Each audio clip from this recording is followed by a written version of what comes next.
Marhaba, and welcome to the Matrix Green Pill, where real people connect.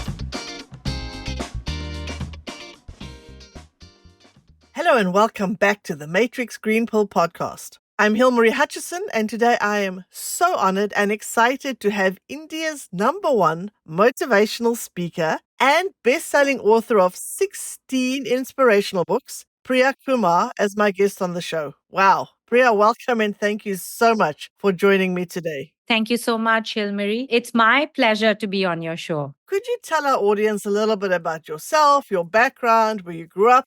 I think people are always curious to know what background would a motivational speaker have. Well, mine has been the ordinary, and motivational speaking started, I think, quite by instinct. It wasn't a planned thing. I was planning to do my MBA and, get a high flying job. And because I started working very early at the age of 13, I was a great storyteller. When you are teaching kids your age, what more after the study? And I believe in speed. And so I realized that to coax people to something, you have to first motivate them to do that something, whether it's study, whether it's doing a good job or anything. And I think very instinctively and intuitively, every teacher is also a motivational speaker because you have to continually encourage, coax, and get people to do what they should and get the results that perhaps you desire or they desire. That was my training. And then I moved at the age of 21 into motivational speaking. I grew up in a little town.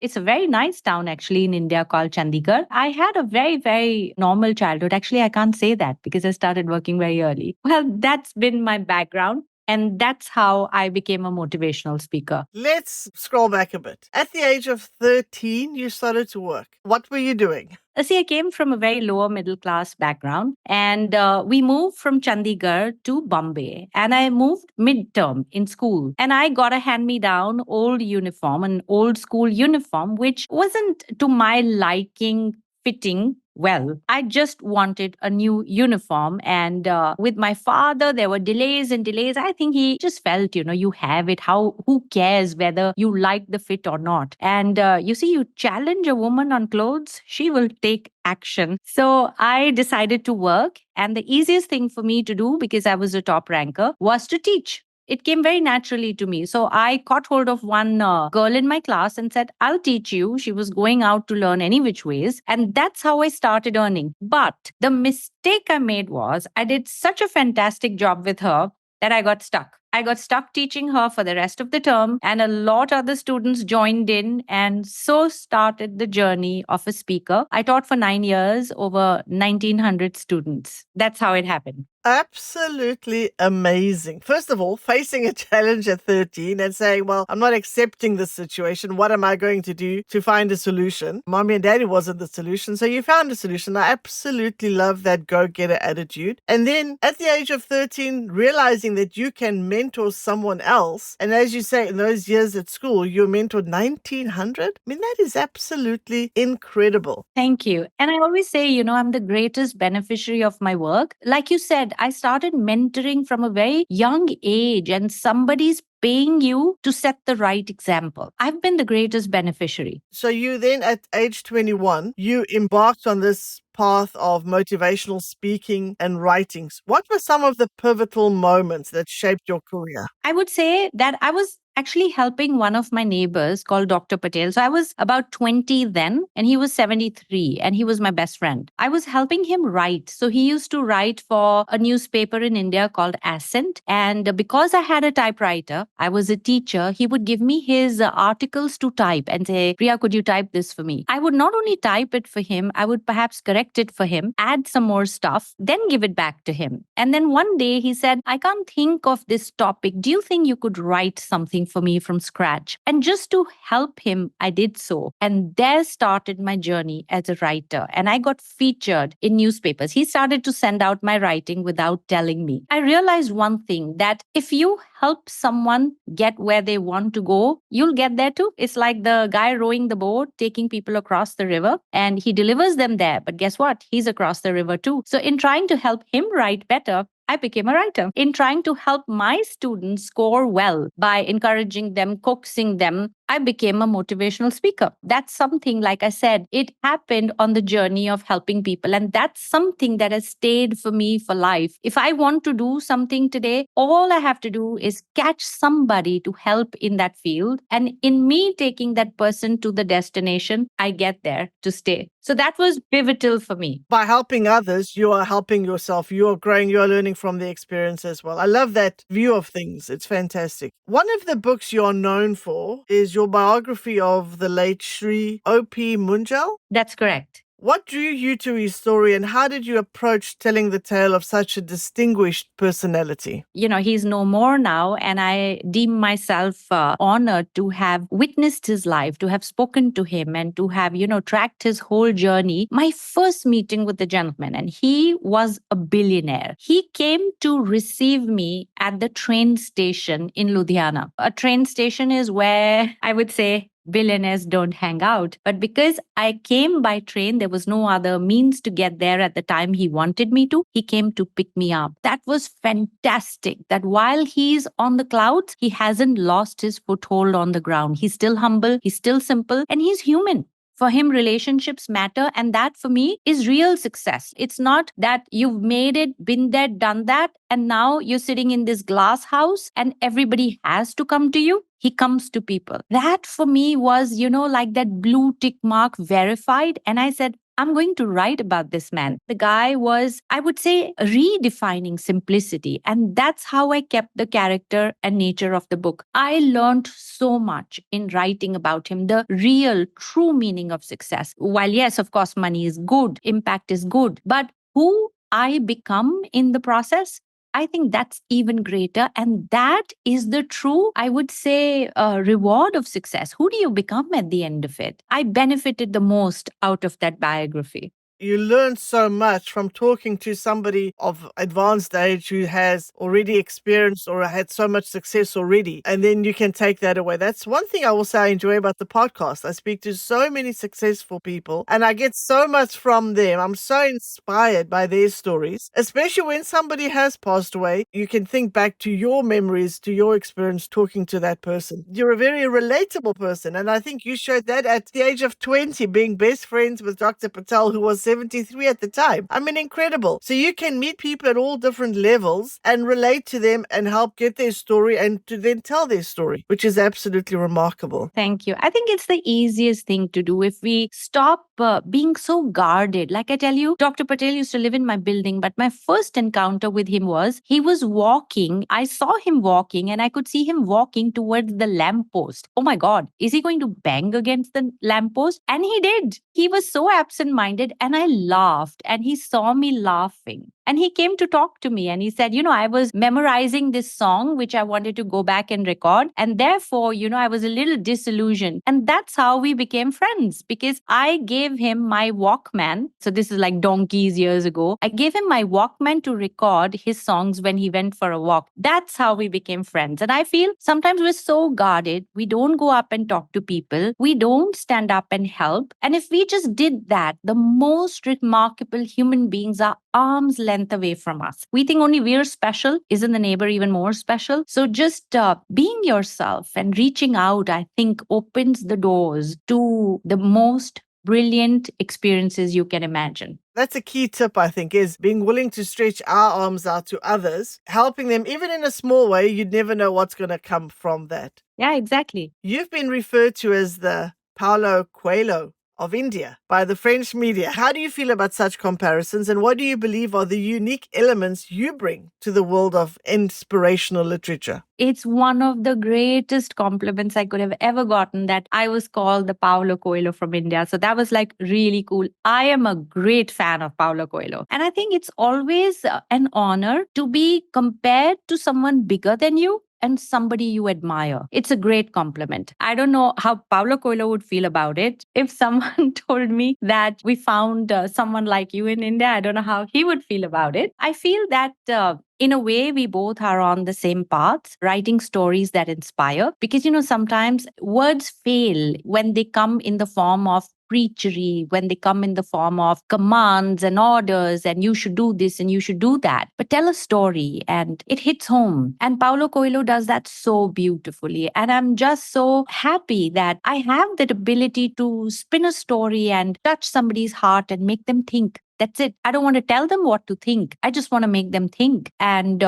find their path and find their way. That is something that I love to do, something that I will always do. That's fantastic. And listen, your work has already touched more than 3 million people. So you certainly have had an impact on many, many people. Your work has involved working with sports personalities, celebrities, corporate leaders, tech giants like Google and Microsoft, financial institutions like HDFC. How do you tailor your motivational strategies to such diverse fields and cultures? See, while the industries are diverse and different, end of the day is a human being on the job. If he or she is not sorted, if they are not happy, if they are not satisfied, if they are not appreciated, I think the best talent can take the worst turn of their life. And I have found that people are the same. They want the same things. What are they doing the job for? Because they want to be happy. They want a stable relationship. They want to progress. They want to express their potential. They want to be successful and they want to contribute. And if I keep these elements as the base, then of course I can tell stories in their language pertaining to their goals and industry and make it happen. But what I'm trying to say is at the core, we all want the same things. So it's easy.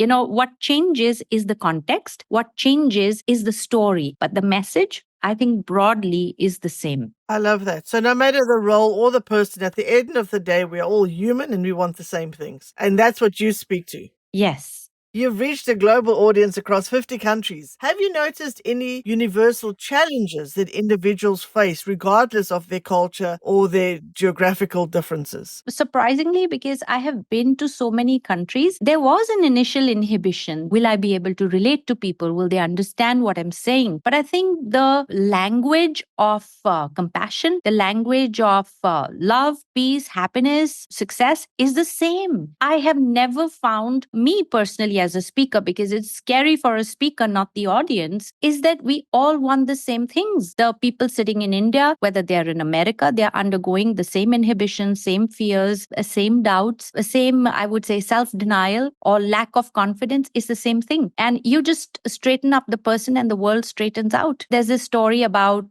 this little boy struggling with the world map, and his father says, hey, behind it is the face of a man. Just, the man. It was a famous actor. He says, just put the man together and the world will straighten out. The world will come together. And that's how it is. And I have not found a difference. Cultural, yes. I could say things which work in India. That joke may not be valid in the UK. That sensitivity, I think I have developed. Because in India itself, we are such a diverse culture. We have, I don't know how many hundreds of different languages, different, I would say, religious sects, that if you can survive in India, you can survive anywhere in the world. Tolerance is our biggest, I would say, asset. It has worked well for me. You've actually already learned from a very young age those transferable skills that you were able to carry with you, no matter which country that you went to in the world. For our listeners seeking personal and professional transformation, which is what you're known for, could you maybe share one piece of advice or a mantra that you found to be profoundly impactful in your own life and career? I tell you, one of the biggest things that people put out as a complaint is life is not fair. I say, turn that around. Life is not fair. It's correct. And it works on both ends, which means life gives you exaggerated results. If you do bad, then the result that you get is exaggerated. And so we say it's not fair. So therefore, if you do good, the result is also exaggerated and we say it's not fair. Let's accept it and turn it around to a point where my goodness comes back to me multi-fold, that I sit and say, hey, that was not fair. I didn't do so much. I didn't work so much. Look at the results that I get or got. The thing is that sometimes there are delays in this comeback, in this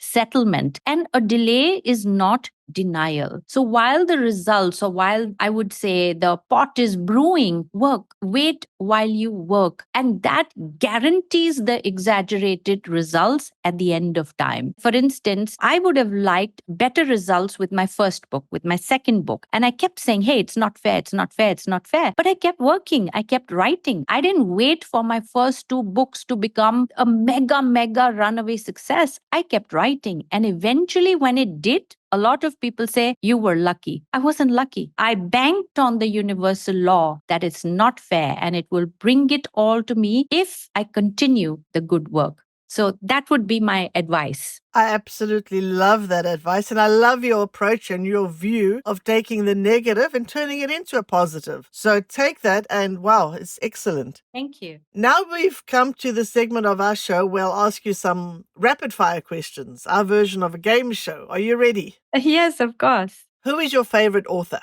Paulo Coelho and J.K. Rowling and Dan Brown as well. Of the books, now this is a tough question. Okay. Of the books you have written, which is your favorite? That's actually the easiest one. The last one is always my favorite because, that's the story is recent in my head. So Millionaire's Island, that's the last book that I released. And that for now is my favorite. Oh, excellent. What is your favorite quote? Is from Oprah, which is, I am enough all by myself.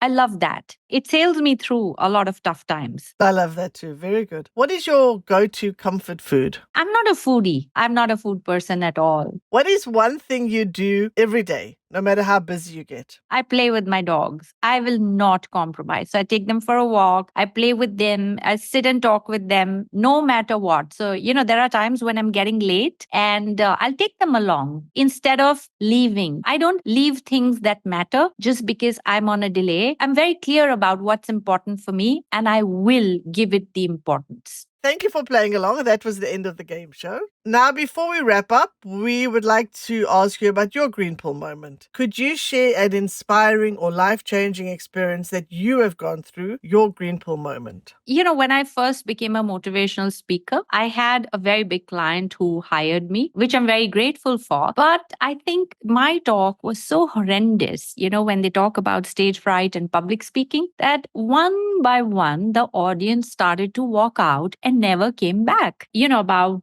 3 or 4 people. And I was like, oh my God. I mean, imagine you have people walking out of your talk. And when the HR manager ushered them back in, they said, we don't want to stay. And it was all at my face. And that day, I could have said, okay, I'm not cut out for this. Because you see, it's okay when one person tells you off. But what if 20 people told you off and walked out on your face? So I said, okay, I have some things right, some things to mend. And that was the first and the last time anyone ever walked out of my session. I did not quit. It was very tough. If I would have quit, then I would not be here. Even if I would have quit, it would have still impacted me. It would have, done me worse emotional damage than overcoming it and rectifying it and moving beyond it. So I tell people, when you're hardest hit, don't quit. At least move beyond it and then take a decision whether this is right for you or not. That was my green pill moment.